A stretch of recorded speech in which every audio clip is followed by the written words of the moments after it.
One night we're joking because so as soon as you got back from Montreal, you found the new restaurant. Yep. The grill. Yeah.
That's for the offer.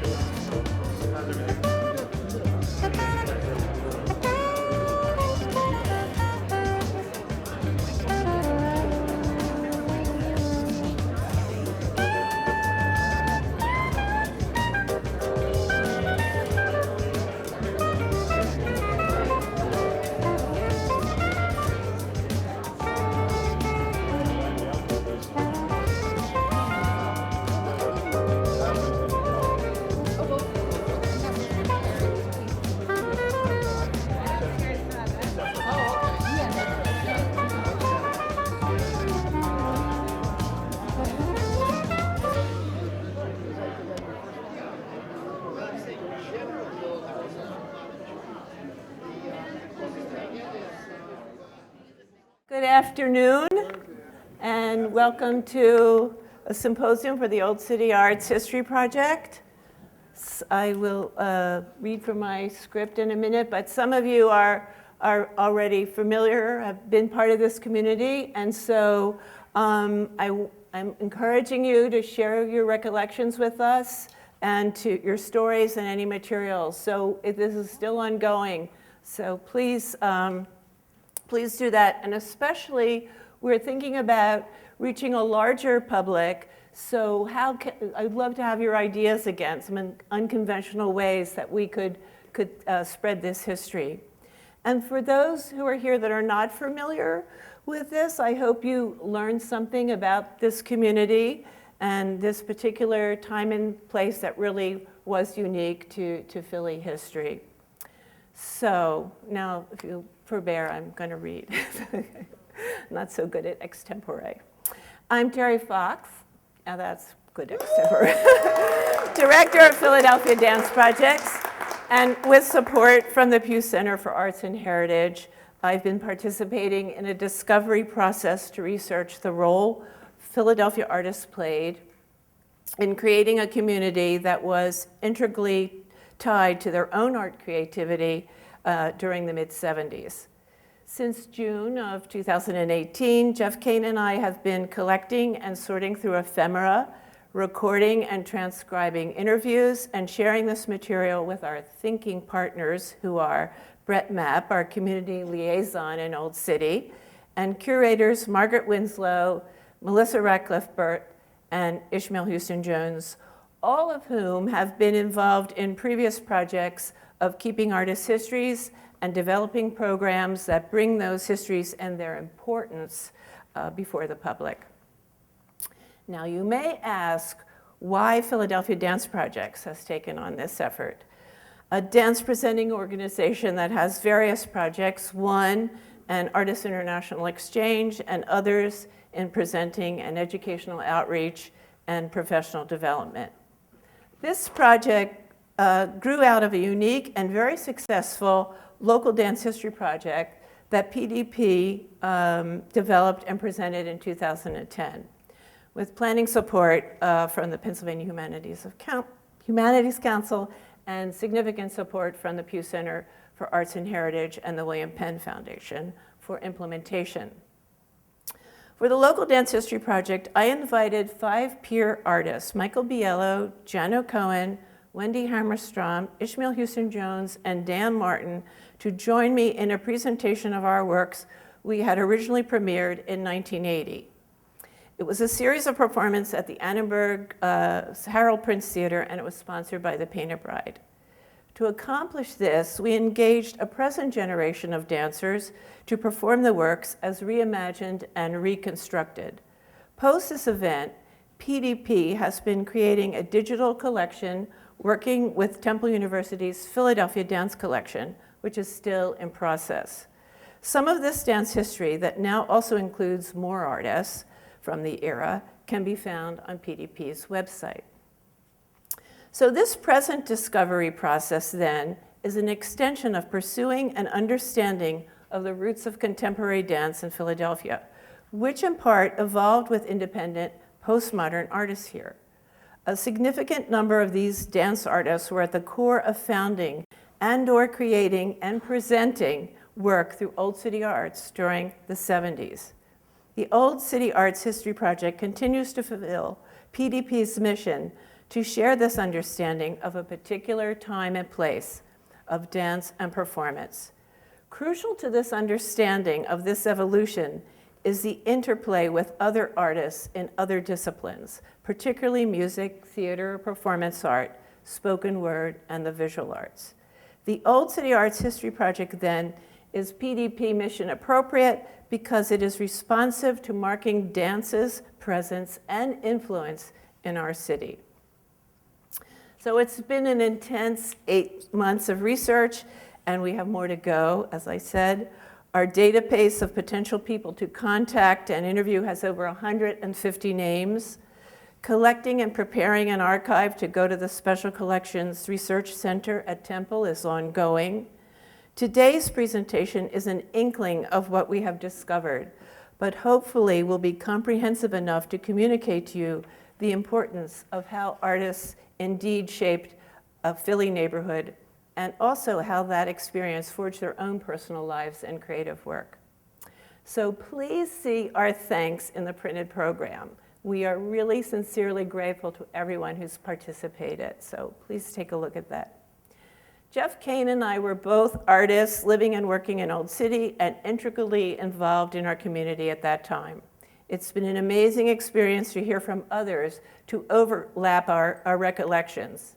The arts are part of any urban history in direct ways, yet often their participation is peripherally noted.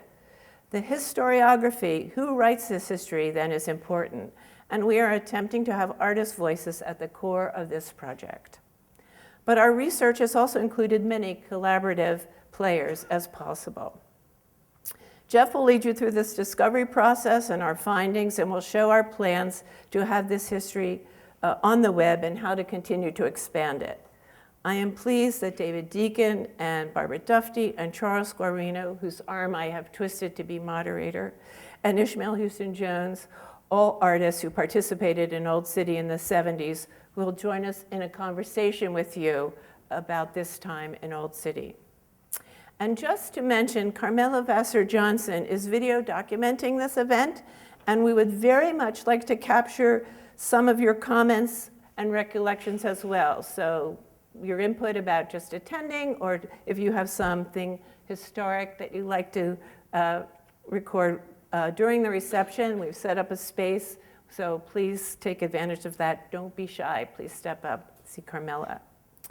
And please join us for some drink and food after our panel discussion and audience conversation. And I propose a toast in advance to all the interviewees who are wearing tags, and some of them not, but those who have participated to date. So thank you again for coming today, and thank you so much for your interest. Thank you. Keep those slides coming. Thank you. Good job.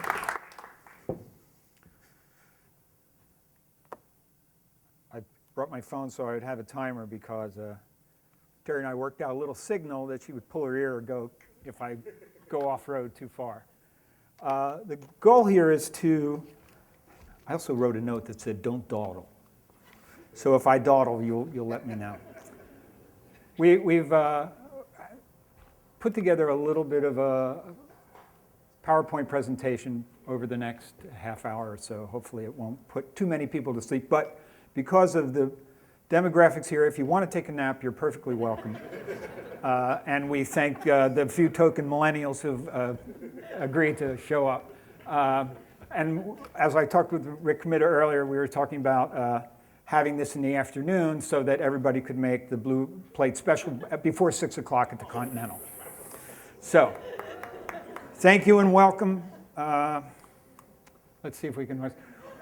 Of course, Terry mentioned it, but we just want to tell you we're very grateful to the Pew Center for Arts and Heritage. They've been wonderful partners for us. Please. And Philadelphia Dance Projects.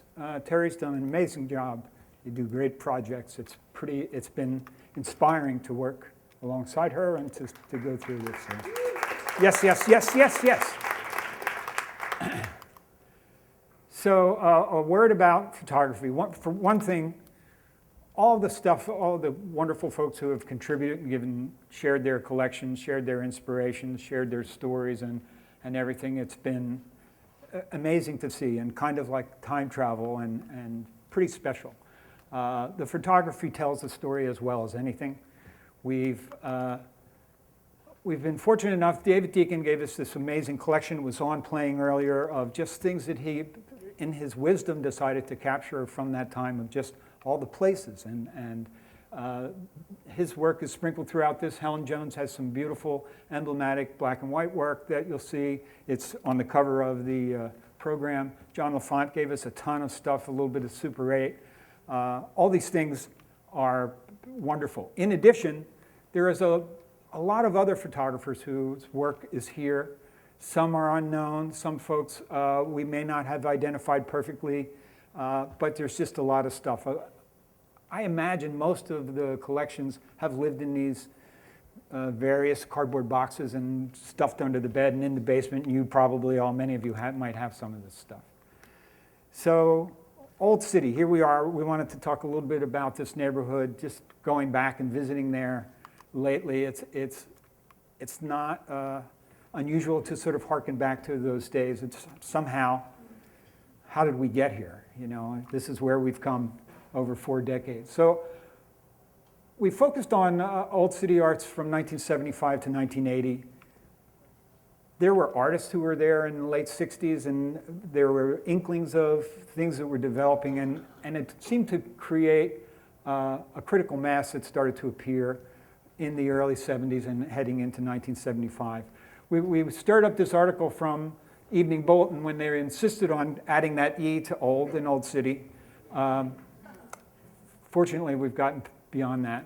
But it was really about Dale Hayes had gone to the City Planning Commission to make an appeal. The city was changing the zoning of the district from G2, which is heavy industrial, to C3, which included commercial, wholesale, retail, and residential. Which is a little ironic because within Old City is Elfress Alley, which is probably the longest continuously lived-in resident in the country. So they're finally getting around to zoning it to catch up to history. One quote jumped out at me, and this was pretty amazing. City planners see the decision as a dramatic departure from the previous city proposals to level much of the old city from Fifth to Front and Walnut to Wood and build townhouses and plazas. That did not happen, luckily. And in our journey, we uncovered this study from 1959, and it shows all these. To me, those buildings up on the left, they look a little bit like Miami Beach. And this is about 10 years before the Mint actually opened up. And it appears, let's see if I got this, over here, it looks like they might have taken down the Bourse building too. One of the comments from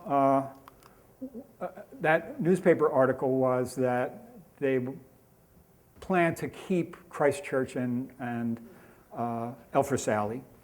And hopefully they wouldn't evict Betsy Ross or Ben Franklin from his grave at Fifth. So Old City survived that little chapter. This is the mid-'70s. These are Helen Jones' black and white photos. They're really lovely. She was in a lot of the magazines we've seen. But something else was going on, and that was I-95 was being constructed between Old City and the river. So this highway was coming through. They moved the subway, and this area here swept around and became what is now today 676, the connection to the Schuylkill Expressway. So there was some upheaval and a lot of change and transformation. I think one of these was Cindy's building. Cindy Ettinger had a building that Isaiah did the facade, and it's still there today, but the rest of this landscape is pretty different. So this is before there were any Comcast or Ralph's buildings, and the Billy Penn is still the tallest building in the city. So this is kind of a snapshot of what Old City looked like from the bridge. Another one of David Deacon's photos, I believe. So that's kind of like the setup. We're talking about this neighborhood in this time and place. So I want to dive a little bit into kind of the process that we went through.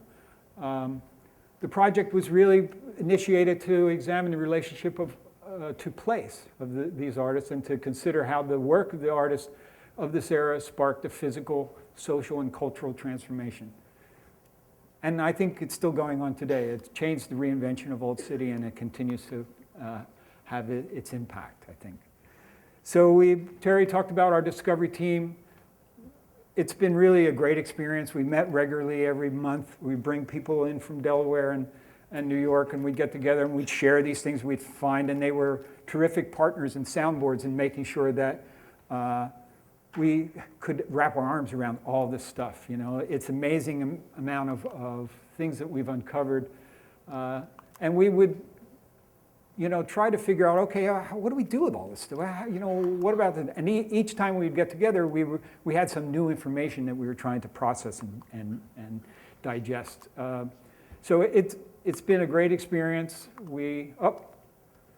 Keith wasn't in that list, but he's an instrumental part of our process in terms of being a partner, because not only did he share his studio and flat files and his goodwill, he also did a beautiful job with pulling together all this material that you see in the exhibit panels in the back and in the brochure, the little program. And he was a primary source as an artist who was there also, and he also has all this experience from doing exhibits to help us put together our interpretation of how this information holds together and what's the story is what he would always challenge us to do. So thank you, Keith. In addition, we talked to over 25 people. There are over 20 interviews. And many of you are here. Everyone was very generous of spirit. We couldn't talk to everybody, and we wanted to get a range of folks who would be representative of all the different arts and also of the community and also of, you know, some of the things that were going on at the time. So we're grateful to them. These are some of the folks, and what we would do, we would videotape it just so we could get the transcriptions. It was really not ready for television kind of video. Additionally, slides, photos, posters, flyers, articles, ephemera, Super 8s, everything we could get our hands on, we would try to do. And it's remarkable the kind of things that we discovered. So we spent a lot of time going through this, organizing, you know, John brought another thing of slides, organizing the articles, organizing, you know, the slides and figuring out what makes sense, what's a duplicate, what's, you know, what else is going on. So it was really a bit like time travel in a way, and brought out this notion of some magical thinking to go back there and unearth kind of what the story could be. We also went to the City Planning Commission. I think this is Ian, I'm not sure, and that's where that picture of the Miami Beach hotels came from, one of those studies, and that was also helpful in giving us some insight. So working with our thinking partners, we were able to start to figure out by the end of the summer, okay, let's put together a statement that's going to inform how we manage this stuff going forward and how do we make that work. So we landed here. It looks at a neighborhood in Philadelphia, Old City, that was crucial to an emerging generation of artists. And I think that's one of the key points of this. This truly was an emerging generation. There was a bandwidth of the amount of time where people came from, where they created a center for cross-disciplinary arts activities, epitomized by a collection of watershed public events, and it took place between 75 and 80.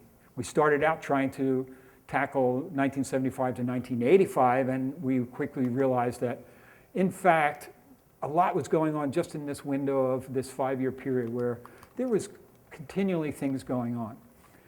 Old City Arts had this kind of happenstance beginning, and it managed to come together in spite of itself in a certain way. Dale Hayes was the pastor of Old First Reformed Church at 4th and Race, and he was, for a while, he was president of the Old City Civic Association, and he was definitely involved with the community and was really supportive of the artists. He had exhibits there and all kinds of things. Old City Arts actually had a mission by the time we got to Wear White at Night that said our primary purpose is to enhance the integration of arts into the life of the community and Philadelphia as a whole. A pretty admirable ambition.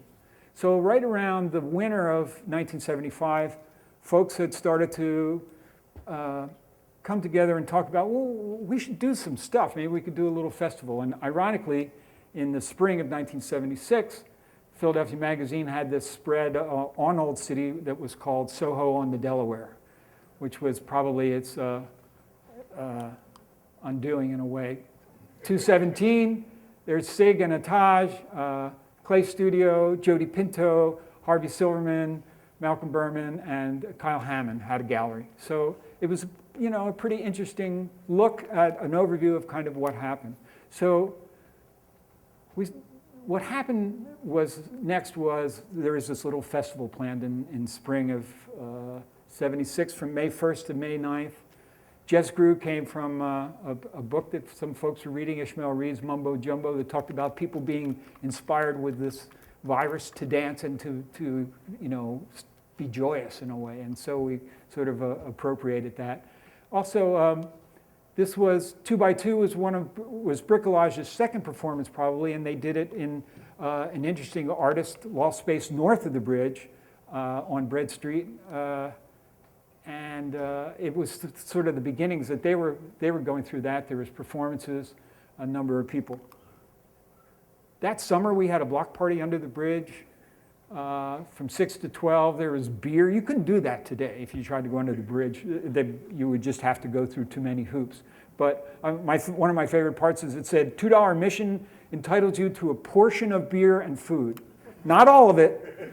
It's $2, you only get a portion, and that's kind of right. But all the money collected went to Old City Arts Association at that time.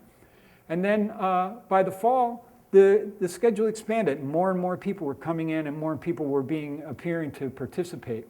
Artist studio exhibits on Arch Street, performances of music, theater, dance, and poetry, Bread Street and North 3rd.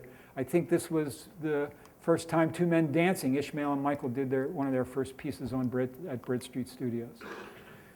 I'm going through all of the seasons just to give you an overview of kind of like how things accumulated, and then we'll look at some of the imagery that comes from it. So by the time we got to the spring of 77, this, I think, was really a watershed year for Old City Arts. There was a lot more stuff. Artists created banners. There was a group show. There was windows artists. The second season in a row, artists were doing windows of the businesses in the neighborhood. In addition to performances, Ataj was now part of this network that was being, one of the advantages, I think, in terms of what Old City was doing was we were sharing resources in terms of visibility and publicity, and that enabled everyone's presence in the neighborhood to be heightened in a way. Loft exhibits, Photographer's Eye, group show, John Sweet's exhibit, and the tour de force was Wear White at Night over Memorial Day weekend, and that created a lot of visibility. We'll come back to that in a second. This was the fall schedule, which expanded it even more. Notice there's a picture of Brickman hiding in there from Wear White at Night. And a whole schedule. Franklin Bridge Neighbors North had a performance of Wendy's and Ken Clark's Sunrise Sunset. More performances at Ataj. The Verbal Art Series in the Marion Locks. And there were a number of these Verbal Art Series of poets. Winter of 78. Living Room came back for another 10 performances. Another series of verbal arts, some arts exhibits, and some more dance. So this teed up the spring for a festival that was called the May Festival in June. I'm not sure whether it was because we couldn't get it together in time to do it in May. But it had a wonderful personality to it. And you can see there's a range of stuff, and you'll see there's a poster that is over there, but we don't have to go through everything, but there was a parade that summer. Walk in Public will look at a little bit. Jane Messick did a big installation in the courtyard out front of Christ Church. There's another sunrise, sunset, orb piece. So there were a lot of things that were just going on, and you could see there's really momentum. The chasm had been crossed, and the artists were really, embracing this role that they had in the community. 79, collaborative performance, No Man's Land. There were so many people who participated in building it and being in it. And we'll see a little bit of that when we come back to it. But you can see, the ambition just seems to come more and more into presence. We're White at Night. I want to take a little look at it. This is a pretty remarkable idea at the time, and I think still to this day. Eileen Mulgrew, Harriet Notman, and John Lafont were sort of the instigators of creating this. And the conceit was, beautiful little map by Picture Man, was the audience would go through the neighborhood, through the back alleys, through the cul-de-sacs and the cobblestone streets, led in small groups of 10 and 12 people, and each group was led by a guide that had a mask on and a costume, and we'll see a picture of them in a bit. But there were 43 staged events all through this, and the audience, they showed up at 4th and Market, and they didn't know what they were going to find. And they went through this experience, and they were led on this mystery adventure, and it turned out to be something quite remarkable for that time. And along the way, there was everything you can imagine: installations, big performance pieces. There was artists doing verbal arts and storytellers and everything. There's one of the Sentinels, they were called. There's Brickman once again. Pete had covered himself in contact paper that looked like bricks and would hide against walls and then scurry over to another place. Here is a Sentinel Training School. I think there's Ishmael in the middle. Some more folks, sorry. And here's Jean.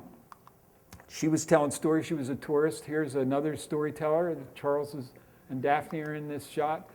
Because it was at night, it started at twilight, was when the beginning was. So all of the rehearsals had to take place in the daytime to figure out where these sentinels were going to lead the audience and to figure out what was going to happen and make sure all the coordination was there.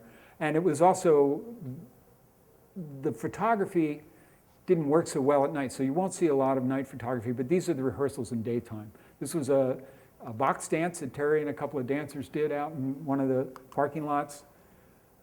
Ishmael made this comment in his interview: We're White at Night was a huge spectacle and magic. How did that happen? It was beautiful and it worked. And I agree. I think we all agree. This was a roof piece with umbrellas that some guy did up on the back of our building. So some of these photos are kind of moody, you can't see, but it was really about the atmosphere that was created during that time. And the culmination of the whole thing as it went through, I'm not sure, this actually, I think this was a fellow climbed up on the bridge, which is another thing you can never do as part of this. Is some sculpture, and it culminated down at the end of where the highway exit was going to be constructed. Bricolage did something called Taking Tiger Mountain, which was a big spectacle at the end of a big spectacle, and then followed by a wine reception at a Taj. So here's some shots of bricolage, kind of fun. And I think this is the mountain lit at night. They didn't set it on fire. It's just the whatever the quality of the film was. But so here's a little silent Super 8s that we had that came from John Lafont. This is Tom Schaefer. There's about 4 videos that we're going to share during this presentation, and they're each about 1.5 minutes long. So if you're planning on taking a nap, you may, but it's kind of fun. These are the Sentinels going through. Everybody was doing the walkthrough, figuring out how it's going to work. There was a lot of coordination behind the scenes. I know David was instrumental in a lot of the team in terms of making sure who needed electricity, who needed a permit, who needed water, who needed to sort of coordinate with all the businesses to make sure it could happen. There was something, pretty remarkable about the way everybody just sort of jumped in and helped one another and figured it out and had that our gang determination, like, let's put on a show, come on, and we'll use the whole neighborhood as our playground, and it worked out pretty amazing. This is Bread Street right down from Patty's Bar, and of course all the folks in the neighborhood, they just watch, oh, there are those crazy artists, now what are they doing? And it was something that was just part of the fabric of the neighborhood of being there at the time. This is what the roof piece looked like in rehearsals. Yeah, keep waving, Jeff. There's a little bit of Super 8. It's pretty grainy. It's, I like to think of it as like seeing some old, not to the quality, but some old found footage that goes back, way back in time. I especially like the white line from my camera. So this gives you a little bit of flavor of what that total event, but this event drew a lot of publicity and a lot of people came out to see it. There was a lot of interest, and it sort of sparked even more energy in terms of like heading forward. That's one of the things. Tom Schaefer wrote a piece in the fall. He was in it and talked about his experience with Eileen, but he made this comment in the article. He says, in spite of the usual disorganization, feuds, creative differences, late rehearsals, and colliding overwrought egos, somehow the 200-odd people involved in Wear White at Night managed to pull it off on schedule damn successfully. And if you ever met Tom, that's quite a compliment, I'll tell you that. So at the end of the performance, after taking Tiger Mountain, there was a group show that was at Etage and the reception at the end of the night, which was pretty amazing. And it sort of like was a perfect way to sort of like get a little bit of closure about this adventure that everybody had been through. So here's a little timeline that shows a little bit why we concentrated into this 5-year period. Go back. You can see in 76 we started. There was 2 seasons, spring and fall in 77, spring and fall in 78. And then, I'm sorry, no, there was not a fall in 78, but then No Man's Land in 79. And then I think the Umbrella, which was a collaborative book that Harry had put together, each artist contributed 1,000 pieces of their page, and he put it together with this wonderful little pop-up in the back. Everybody took turns in terms of being the treasurer, the secretary. There was a pretty wonderful collaborative nature to it that nobody was like trying to run the show too much, I think. People took turns doing newsletters. There would be these little things. This is a Millie Greenberg, this one up here on this side. There was one, I think this is Eileen's, that she did. Coach Jackson talked about his strategy for the volleyball team. This is before the great T-shirt scandal. We won't talk about that tonight. Harriet's famous salmon croquette recipe. Have you made that lately, Harriet? No? Okay, well, we'll have to get back. Here's the pop-up of the Umbrella. So Old City, this momentum and this chasm that we kind of overcame was really under the microscope, and a lot of people were looking. Tom Hines wrote this amazing article in 1979 saying, "Will success spoil Old City?" So I leave it to you, ladies and gentlemen of the jury. It is the artistic center from that same article of Philadelphia. And I think that was certainly true. This is a wide reach of a lot of the things that are going in, and you can see it broken down in wonderful ways that the exhibit materials that Keith created. So we're going to have just a little slideshow of some of the faces and people that were there. There were so many people, and you may be in some of these. South Street is where it used to be. Old City is where it's at. Tom, thank you. There's Dr. Deacon and Sigmund Kay. Did Sig make it today? Is he here? No. Pete Baker's show, and this building is the top of a building that was leased to Old City Arts, and there was a gallery on the first floor, and it was across the street from where No Man's Land, which was leased by PennDOT for $1 a year to the organization. So there's a lot of things that sort of came together and that kept creating Eileen being a little pesky there. Beautiful shot of Abe, another one of Helen Jones' shots. Charles Cohen. And this is the end of, I think, the Sunrise Sunset Orb piece, right? A little note, this was Pete Baker's the first show that Old City Arts did in the gallery. space at Fourth and Wood was called Weak Heart Drop. He was unlike many of the artists. He just was kind of crazy and had his band, the Undertakers of Love, played the opening, and he had swimming pools and ladders, and I love the chair with all the Christmas lights on it. A Walk in Public was the name for the parade. How am I doing with my time here? This was pretty amazing, I think, because it marshaled a lot of the sort of cred that the artists had gotten in the neighborhood. This began in Independence National Historic Park at 4th and Chestnut, and made its way down to no man's land down 3rd Street.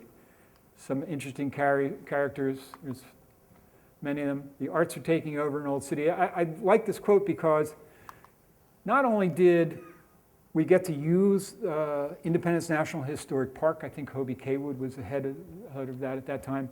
The Fairmount Park Mounted Police lent Kathy a horse in order to lead the parade, and because she had experience in riding, and it worked out pretty well.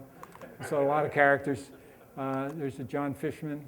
There's the band, the Fearless Musicians. Some of these things I remember, and one of the curious things about these events is you always didn't know what else was going on. Jim Tyoon, who owned the Middle East, actually got us camels. So, you know, the sphere of influence that the artists had at that time was pretty remarkable, I would say. So let's talk about Ataj. This parade came past Ataj. There's Sig's Mustang.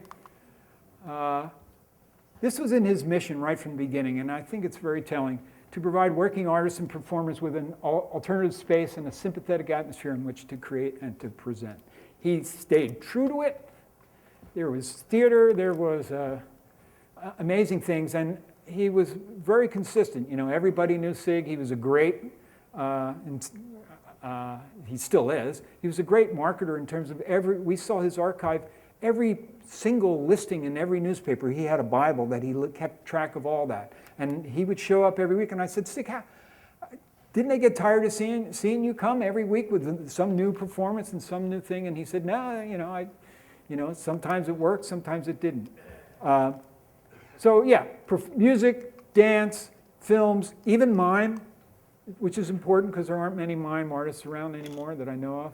The visual arts, music, it was quite time. And then in addition, Sig also produced a number of shows that he directed, some theater pieces.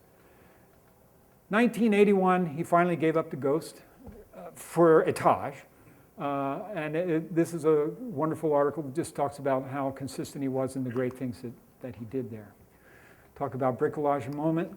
I don't have a lot of pictures of the performers. I have a lot of posters, but they were quite a presence in Old City and throughout the whole city, and they did great work, great design, really good ideas, wonderful performers, and here's a little snippet. Hello, my friends. Today on our call, what we're going to say is a good day outside today to think about flight. Because all kinds of weather that is when your baby rises up, you are in the air. Yeah, he was strong handshake and kept a good smile on my face, and about the first thing he did was shove his piece of paper across the desk at me and ask me to write down my name and my address. My wife is happy. Mm-hmm. I use my imagination in bed.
So it's just a snippet. There's probably 4 or 5 pretty long performance edits that Mark shared with us from Brick Lodge that are pretty fun, and hopefully we'll get to put more on display at some point.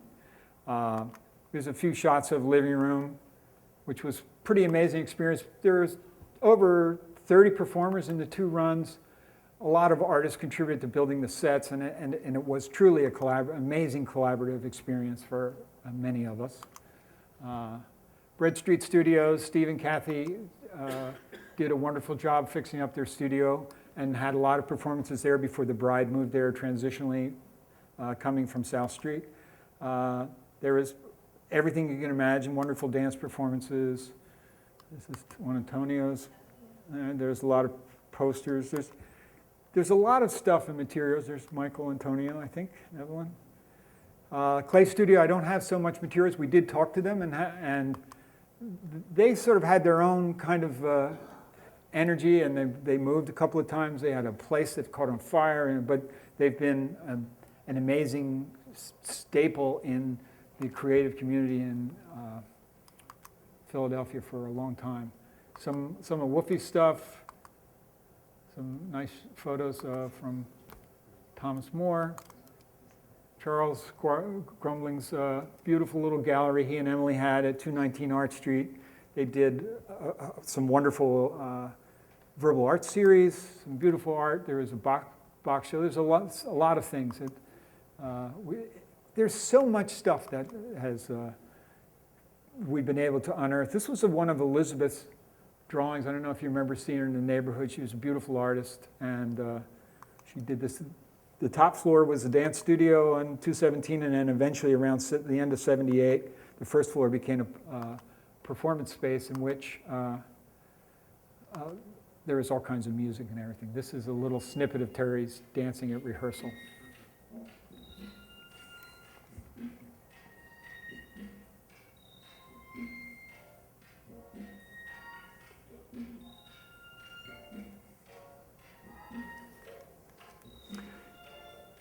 Terry saw this in previews and said, "This is too long." 45 seconds, I'm sorry.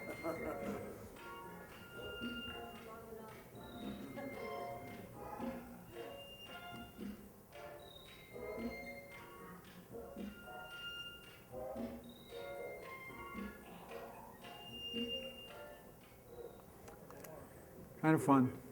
So No Man's Land was also amazing from the point of view that so many people participated and brought different things to it, and building the set, in being performers and pitching in, and we spent a long time trying to do fundraising and figure out how do you make the scale work. John Fishman did this amazing dinosaur that he had figured out somehow to do, and it was pretty fun. So there's a few clips that we're going to show from a video that Alan Powell and Connie Coleman did.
So I think it's safe to say we had fun.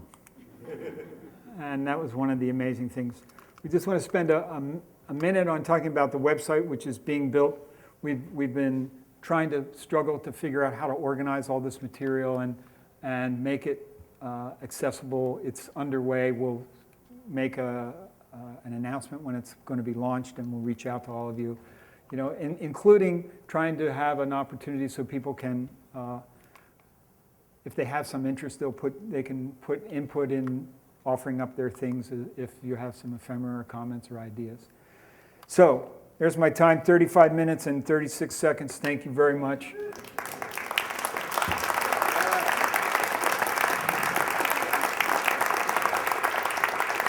So our next chapter is to bring the panel up, to have a little bit of a conversation. To include you, there's a microphone that'll be in the audience, so if you have a question or a comment. We ordered a couple of bouncers from Jerry Springer's, but apparently they didn't show up, so we ask you to be on your best behavior. Stanley, I'm looking at you. Okay, folks, you want to come up?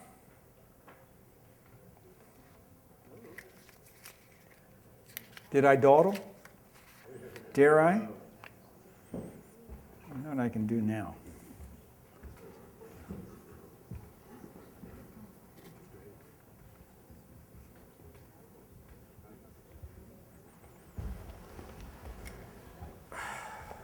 Okay, I'm here. Hi, welcome to 1975. None of you have changed at all. Congratulations on being alive. Some things have changed. I'm not sure what Terry had in mind when she asked me to moderate. I feel like moderating is kind of like trying to chair an Old City Arts meeting. Good luck. So as we're all Philadelphians, I think it should be more like a Quaker meeting. So anyone is free to speak or ask questions or talk at any time. I'm really proud to be sitting up here with these guys because, again, Ditto. Feelings are mutual. It truly was a magical time. I think, you know, most of you were there. Some of you weren't born, but most of you. Yes, please. Oh, I'm so sorry. I was going to get there, but okay, I'll do it right away. My name is Charles Guarino. This is Barbara Dufty, Terry Fox, Jeff Kane, David Deacon on the end, and Ishmael Houston Jones to my left. And if you wonder who we are, read your programs. You know, you don't really know that you're living in a thing when you're living in the thing, because context is everything. And if you're in it, it's very hard to have any perspective on what it is. For me, personally, it was only after 20 years when what I think of as the social construct started to fall apart that I remembered it as a really important time when all the lessons, for me, that began in 1968 came to full fruition in the 70s. The social constructs had all been overturned. The basic tenets of feminism had been absorbed, and we were all the beneficiaries of that. I mean, on that point, I would say that, there was a woman directing the museum, Suzanne Delahanty was directing the ICA, Joan Horvath was the publisher of the Arts Exchange, Barbara was at the Wilma Project, Old City Arts was, Terry's province. I mean, if you wanted anything done in Old City, you wouldn't go to anyone named Robert Younger. You certainly wouldn't come to me, or anyone like me, but you would certainly go to one of them. Things for me, subsequent to that time have been mostly downhill, and it's been a struggle. Everything that we did, and I think this is true for all of us who were working as artists at the time, had some socio-political agenda that we were trying to promulgate, lessons we were trying to learn, and lessons we were trying to give. And one of the things I admire most about these people, about all of you really, because most of you were artists working in Old City at the time, was the courage that we brought to it, the character that we brought to it. And for all that, I'm immensely grateful. No aspect of my life has not been marked by the time I spent as an artist in Old City. Everything I am, everything I've done, all of those things were born in this square mile. Are we in that square mile? This is a very Yeah, weird we're neighborhood. just on the edge. This is the Fontainebleau, I think. Right. Old city. And so I would say that, David, let's start with you. What are the things that you remember the most? What are the things you cherish the most? I think the thing that really stayed with me was that what you had mentioned, that not only was it an arts-centered experience, but it was a social political one as well. And I think the political aspect of it was very, very strong. And that it enabled us to transcend whatever medium we were working with, whatever collaboration we were working with, because we had the evil Sioux planning department breathing down our throats. And we had this situation where we knew, I think in our heart of hearts, how tenuous our hold was. So unless we got some kind of public recognition that could actually understand that in Old City, there's probably more artists living there than any other given, profession or name it. It was artists that lived there. And here was this planning commission coming in with all these wonderful plans that didn't include the artists. So it was like, okay, war, we need to make our presence felt. And the thing that really pulled it off was the notion of festival. Because by using a festival, we were able to reach out, cross bridges. Yes, there was clashes and all of that, but it brought, as you can see, an awareness to the city and to the media and to the public that yes, there were artists that live here. We live here. It's our neighborhood. And I think that was the biggest impact for me, the thing I remember the most. Ish? Cool. I grew up in Harrisburg, Pennsylvania, and I always knew that I wanted to move to New York. I wrote that in my high school yearbook. Like I'm moving to New York. I went to college for 2 years at a very conservative school in Western PA, and accidentally dropped out. Accidentally. Okay. And I wound up moving to Philadelphia, and I got into Group Motion Media Theaters, a dance company, and there was this woman who was legendary who had just left named Terry Fox, and her name was like being whispered in these sort of hallowed whispers like, Terry Fox. And when I was with Group Motion for 2 years, and when I was in the process of leaving, I took a workshop with Terry, and it was in some church in Center City, and then there was a workshop in Fairmount Park. I said, oh, this is cool. I was like doing these improv stuff, and she invited me to come to her studio at 217 Church Street, and I had never been in Old City before. And I got out the subway at 2nd Street, and I swear, my memory is that it was lit by 160-watt bulb, the subway station. It was. And it was like this, this neighborhood. What a neighborhood! It was like, where the hell am I? And I walked upstairs, and it was like this magical time. It was just like, there was this sort of interdisciplinary, like musicians and visual artists and people doing all kinds of theater and really experimenting. And at that time in Philadelphia, I felt that the arts were really in silos, especially the dance community, but I thought, you were in this camp, or you were in this camp, and there was not a lot of crossover. And sort of the whole Old City experience was that it didn't matter what you called yourself or what discipline you were connected to, you could do whatever, or you worked with people who weren't of your, in your genre of working. And that was like a really valuable 7 years I spent. I never lived in Old City, but I had keys to 217 Church, like a lot of people did. It was really, I'm glad I came here instead of going directly to New York, where I would have probably gotten swallowed up. And it also informed my political work. Down here I began working with Michael Bielo and Dan Martin in Two Men Dancing, which was a gay men's dance music collective. I started doing not only improvisation with Terry and Jeff, but doing contact improvisation, which was sort of broke the sort of hierarchical-ish idea of modern dance, being in a modern dance company, and so I really felt that was an incredible sort of incubating time, and I was here for the time that we're studying now, and I left at the end of 1979, went to New York. That's why it all fell apart. Sorry. Barbara?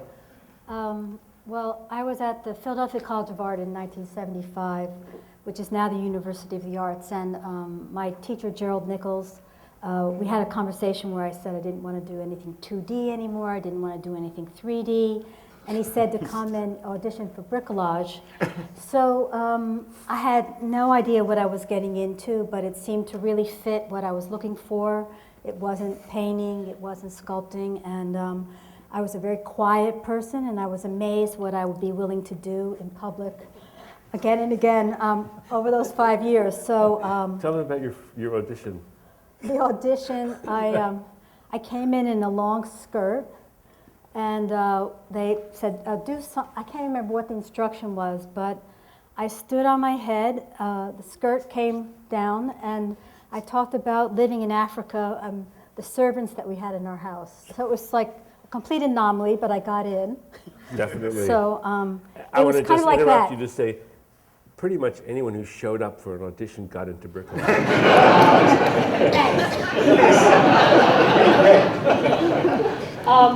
Then worked for bricolage for a while, then the Wilma Theater with Jimmy Clark and Chris Hayes and Gary Grissom, and we brought a lot of theater to Philadelphia, so people like Charles Ludlam, the Performance Group, K2K, Squat, Spalding.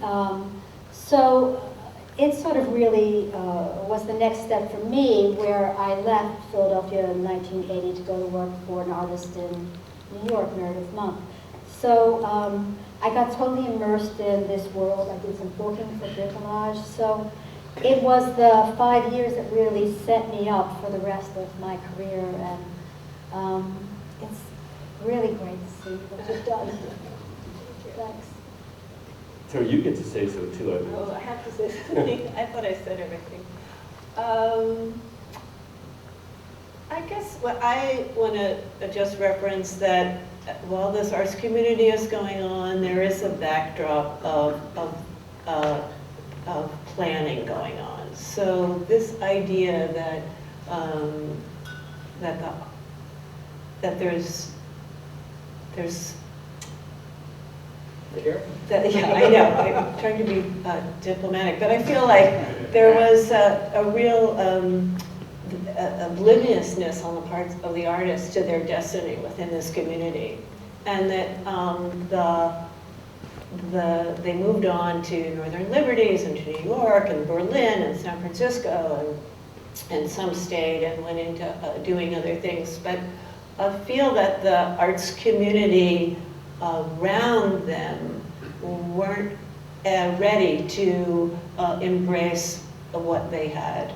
So, you know, Suzanne Delahanty was great at ICA, and Michael Quigley, they were terrific, but there wasn't enough support to keep those artists here in this community. And that, to me, is kind of I'm sad about that in some ways, I guess. On the other hand, when I worked at the Painter Bride as their dance artist curator, and that moved into Old City, and the Bride became a real locus that became the center of, okay, we're gone, but we have this place in Old City that we can come back to and we can be part of. And when I was dance curator, I really tried to put a local work in a context of peers nationally and internationally. So and I continue to do that with Philadelphia Dance Projects. So there's this credibility that's built around local artists. And Jeff forgot to mention that part of Ziggy K's mission was Philadelphia artists only. So that piece of it is really crucial. When I was at the Bride and I went to New York, I ran Dance Space Project.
Painted Bride was a benchmark. What was the year? I was trying to look it up. It moved. The Painted Bride moved to Bread Street around 1982, 81, 82. Jerry's here. But that's when they moved in. And that space, which was owned by Steve Leibowitz and Kathy Stoops, was sold out from under them. And so they had lost the lease on South Street and they were losing the lease on Bread, and that's when they decided to buy a building on Vine. And actually, I spec the floors from the Performance Gallery in San Francisco so we get a good sprung floor for dance. But one other thing that comes to mind is that while the Painted Bride was on South Street, as these new things were developing in Old City, there was still very strong ties and connections. A lot of us performed at the Bride and on South Street, and it was a slow migration that happened, not only for the organization Painted Bride, but also for the locus of what the Arts Center was, and moving to Old City and becoming something new, reinventing itself. I mean, I never saw it as so balkanized myself. For me, it was all everything that was above Snyder Avenue for me. Please. Yeah.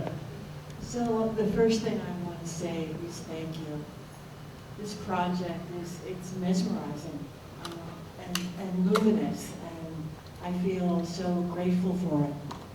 But at the same time, it begs the question, what about the future?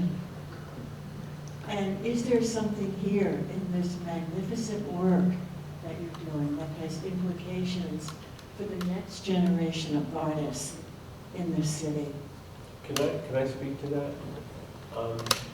You know, it would be very naive if I didn't say a lot of it has to do with real estate.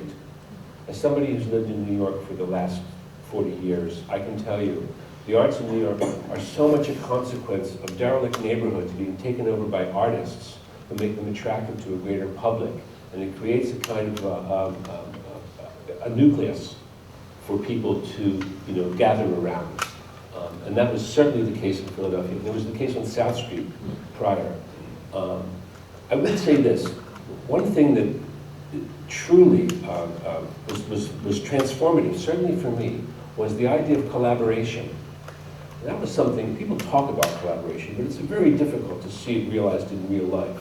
And one thing that everyone knocking around in Old City enabled was for people to truly try and embrace this rather utopian, and there was something very utopian about the Old City, idea that we could collaborate. And I think, were it not for Old City, I'm not sure that Nexus Gallery would have happened in the way it did. I'm not sure that any of these mass kind of performances we opened.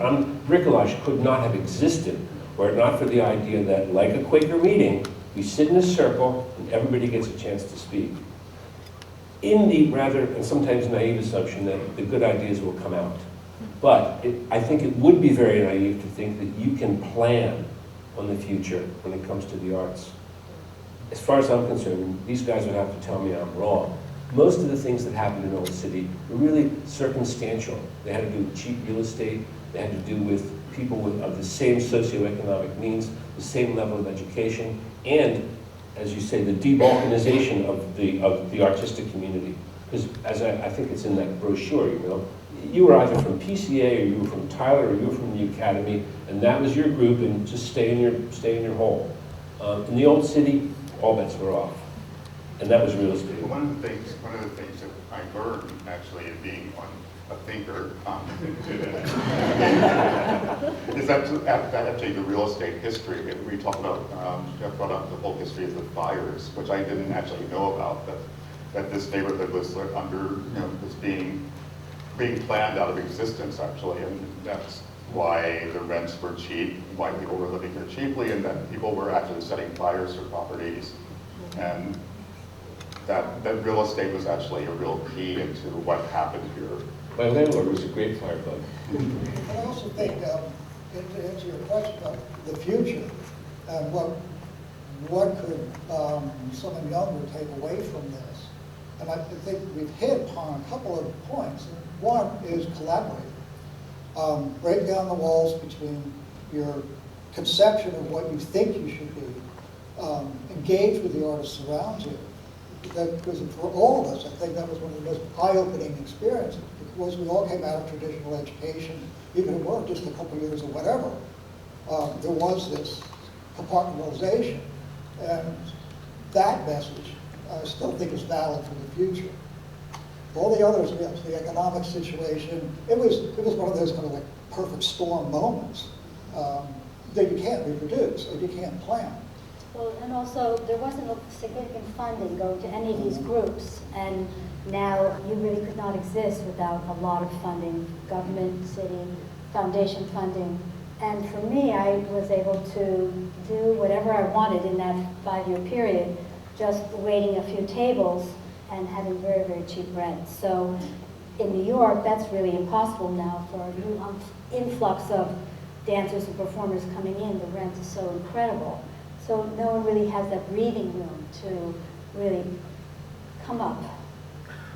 Just a word also about the curating of it. You know, the wonderful thing about Wear White at Night and why it was such a great success was there actually was no one in charge curatorially.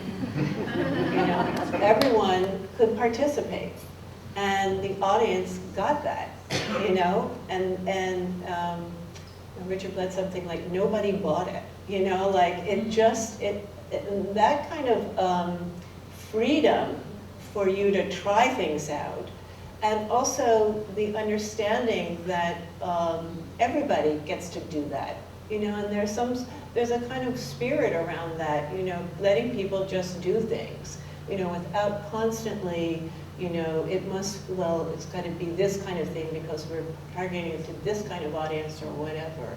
And so I think that spirit is really important, and in terms of the future, needs to be thought about in the way that we approach curating or having opportunities for artists of all ages. Sure, this is a follow-up question. Did you ever make any money from your art? Was that part of even a small sliver of being able to support yourself, or was it? Yeah, you look at those Well, posters. look at It's those $2. $2. Look at the prices on the posters. And we would get, you know, we'd perform, and, you know, there'd be 40 people, and, you know, we'd get $2, and we'd all go to Miss Headley's for wine and food after, you know, so that was I would say, though, that the environment was just shot through with public funding. The NEA was a real force at the time. The Pennsylvania Council on the Arts was a real force at the time. The Pew Foundation, that was like the golden ticket back then. But we all got money. You know, I remember I did pieces that when we finally would do the budget, I thought, oh my God, that was $40,000. Where did it come from? Well, it came in $1,000 here, $2,000 there. You know, my first credit card. We managed to do it. The magical thing was that money was never the predicate. It was never the thing. It was never the starting place. One other thing, just in terms of context, is this was the 70s when interest rates to buy a building were like 12, 14%. Nobody had a lot of money. There wasn't a lot of money around that. There was the constriction on the economy at that time that the artists were kind of like a little more freer in a certain way because nobody had any money and nobody was doing anything that was driven by the financial considerations as much. And that changed eventually as things evolved. And it was harder for independent artists. I mean, bricolage became incorporated ultimately if they were getting grants or whatever. But for the individual artists, the individual support was really hard. We had the conduit through the church. We used their 501c3 status. And I remember the first grant that we got was, that I got, I think, through either the bride or the church was $200 from the Pennsylvania Arts Council, which actually paid for a silkscreen poster that Chuck mattered, you know, for the ink and paper. So I'd like to publicly thank Jerry Gimnish because bricolage was actually a part of the Painted Bride for its entire history. Yeah. We never filed under anything other than. Yeah. So you had to have some sort of, you know, of course, and it was harder for individual artists to. It was also part of the spirit of the times that, as Jeff pointed out, Old City Arts. Everybody, like, you know, anybody who wanted to be an officer, you know, please. So but we needed to fill out a grant, and you needed to have a hierarchy. So we would make it up. And, and Dale Hayes, I always thought of as kind of being like Old First Reformed Church scout troop or something, you know. Because Dale was just so wonderful about embracing us, a bunch of, you know, crazy atheists and what have you. He was just totally open about the whole notion of community and what we were about. And that, so we had, you know, it was like you say, we just pick, you know, we get, oh, we find a little over here, find a little over there. But none of us made a living off of that. It was just like, I ran a frame shop. I think we were rebellious about forming those kinds of organizations Yes, and and Charles wanting Building to printed stay. all those posters for free because at the end there was no money left to do a poster. Who were your audience? Who were your audiences you came out to see you? Who, you mean? Well, This group. well, for dance, you know, in particular, our audience were not necessarily the traditional dance groups. You know, it wasn't the ballet audience that was coming, but lots of musicians, poets, performance artists, theater. Those were the bands. Much like early, you know, Trisha Brown Company really was the visual arts community, and you know, some of those downtown people. But also, you have to realize that, again, we were stirring the pot in the neighborhood. So we were each other's audience. Right. You know, we would all like, okay, you know, like, okay, we can come up with $2. Who were we kidding? You know? You were our audience. Yeah. You guys had the $2. Yeah. But the funny thing is with Wear White at Night, we were shocked how many. It was Memorial Day weekend, and we got some press in the paper, and people came from all over. You know, something to do on Memorial Day weekend. My parents came 3 times. I was going to say my parents came to that. And it was one of their shows, and it was free. I don't remember the $2. Yeah. You can leave it at the door. Got to collect it. Sophie, there's Rick in the back.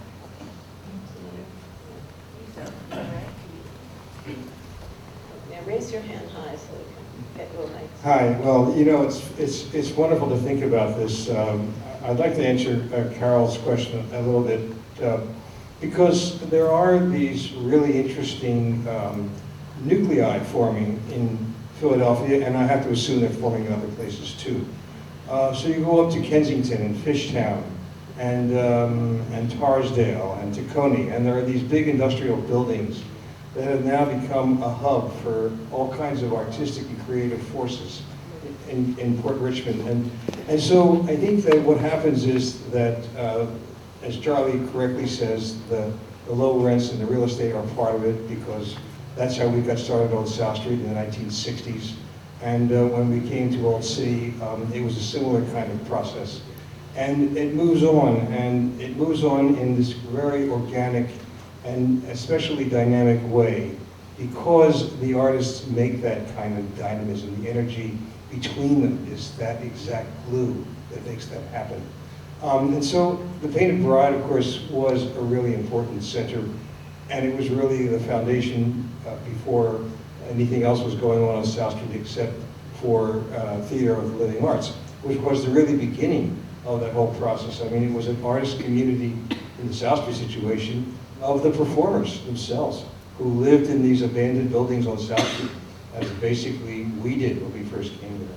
And it was a similar kind of process in Old City when Nick Stuccio and Eric Schofer came to talk to me at the time I was president of Old City Arts Association about what to do about this festival that they had in mind called The Fringe.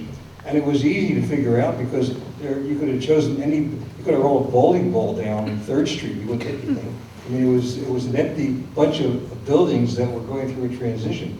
So those are the kinds of things that make that energy. It's really the people that are sitting in this room and the people that are sitting on the stage that are that setting. And what's most important about this is we've never really, until now, begun the process of looking back at that and saying, this was pretty incredible, but nobody's taking notice of it, nobody's recording it. And that's really critically important to tell that story. And I think that's what we're doing here today. I think there's a question here, and then one over here, on the front row. It's not really, is this on? Just hold it close to your mouth. It's not a question, it's more like a statement. So most of that time I was in New York, in Soho. And then I came back in '78. And so during that period, like South Street's like Greenwich Village, and Old City's kind of like Soho, right? I mean, it's that transition, and the same kinds of things like Stephen Hines was doing something for nothing, and the $2 that you paid for stuff here, I paid $2 to Bob Watts to see the Manchunas thing at the Anthology Film Archives. That was the going rate. And nobody made any money off of Flux's stuff until the Silvermans. So it's part of it's not just Philadelphia, it's part of a social structure that was happening, at least on the East Coast, and that we were part of, and it hasn't been codified The till now. economy in the 70s had Yeah, it was terrible in New York. Yeah, It was, it's a phenomenon. you could walk in New York during that time period and not see anybody at night either, down in Soho. It's a phenomenon that was in Paris in the 19th century, in Berlin now, or the last 20 years, in Beijing, in Detroit. I mean, if I were a young artist, I'd move to Detroit, honestly, because talk about the studio. So to me, I mean, I'm just going to say again, real estate has a lot to do with it. One of the focus of what this project is about is to document that, capture that, you know, because otherwise, we are just an example. But by doing a project like this, you know, maybe we encourage other cities to do a similar kind of project. To say, well, yeah, let's keep this in our minds as we think about the evolution of urban environments. I want to second. Can you hear me? On? I want to second the. Thank you so much, Terry and Jeff. I'm Linda, and by the way, I probably didn't recognize me, but for helping us remember, because the thing about our life is that, as Americans, is that we flow on to the next experience, and we have all these new things going on, and we don't remember where we've been very much, and it's so, it helps us to learn so much when we do that. And I'm very grateful. Things that I thought I'd forgotten, coming back. And so thank you. Thank you. Thank you.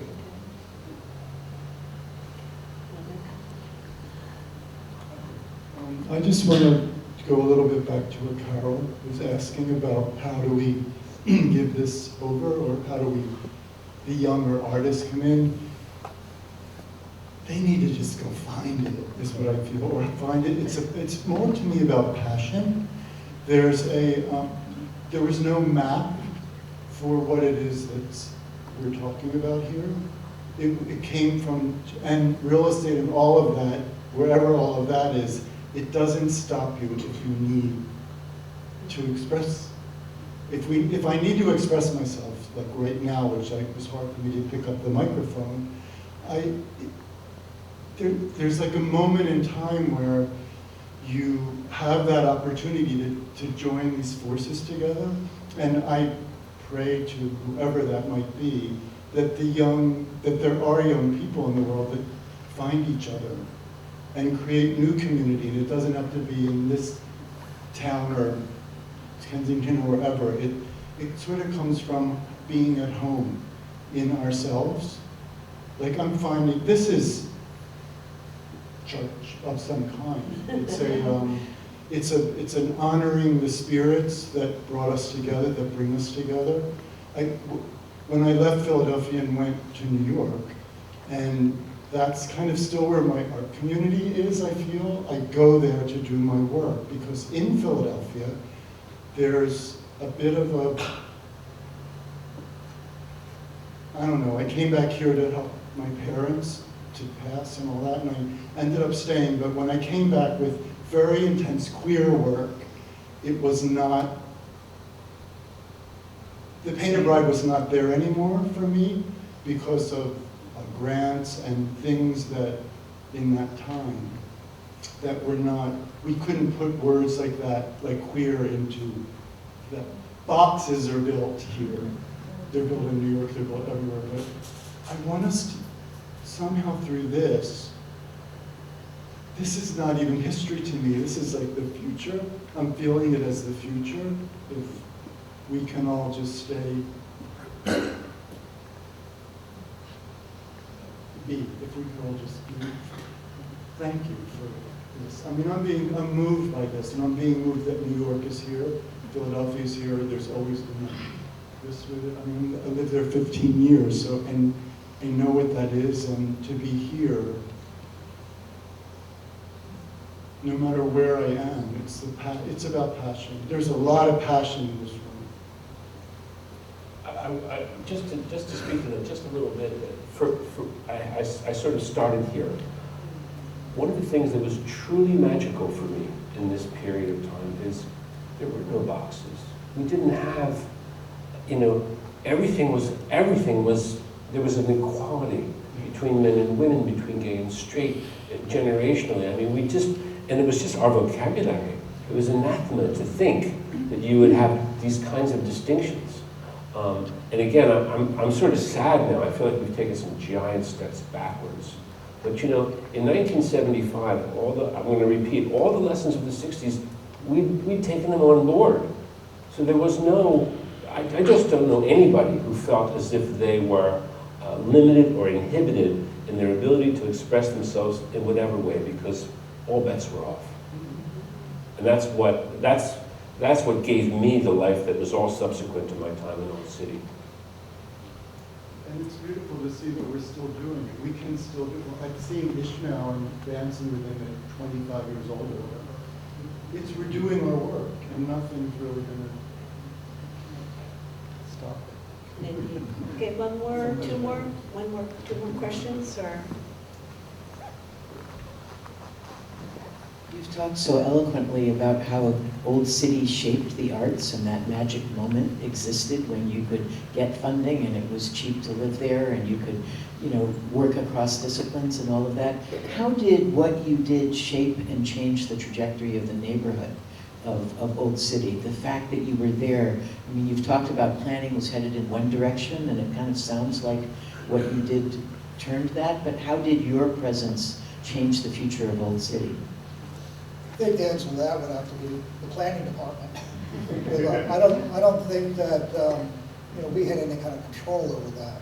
What we did do, there was influence and reinforced the notion that rather than that wonderful line of, let's look like Miami Beach, it bolstered the argument that already the Park Service was making for historic preservation.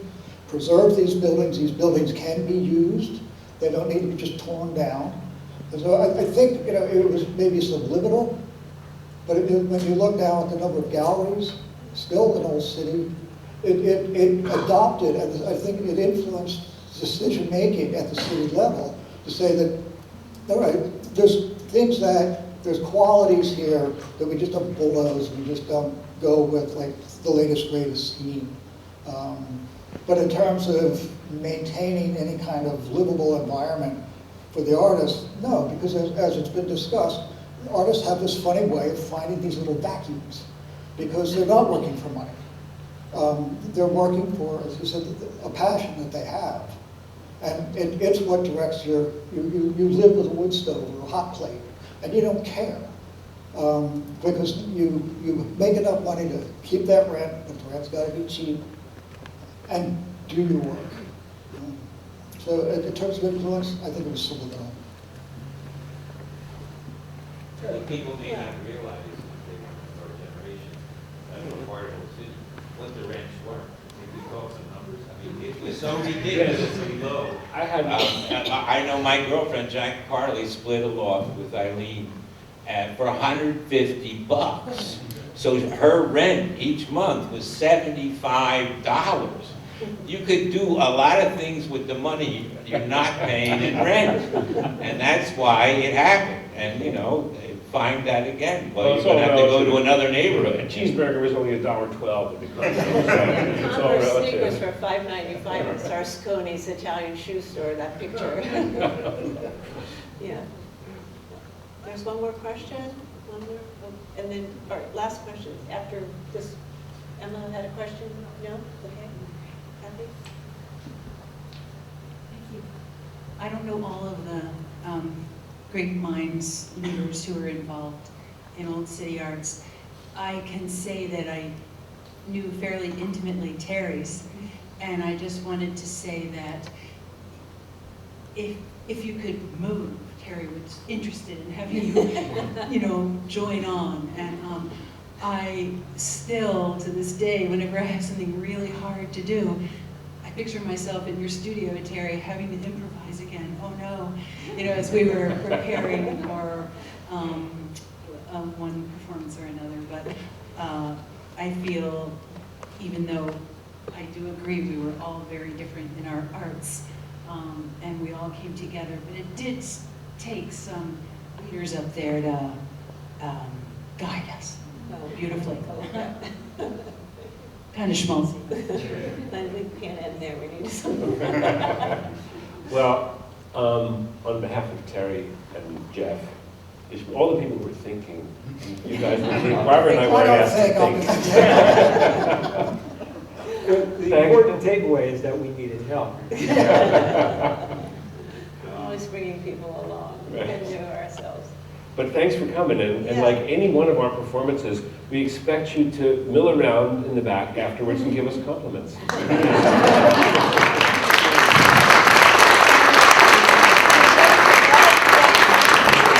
And Carmela will be around, so if you'd like to talk to Carmela, and she may even ask you. And if you have materials, you can contact us, and let's keep this history going. Thank you again so much.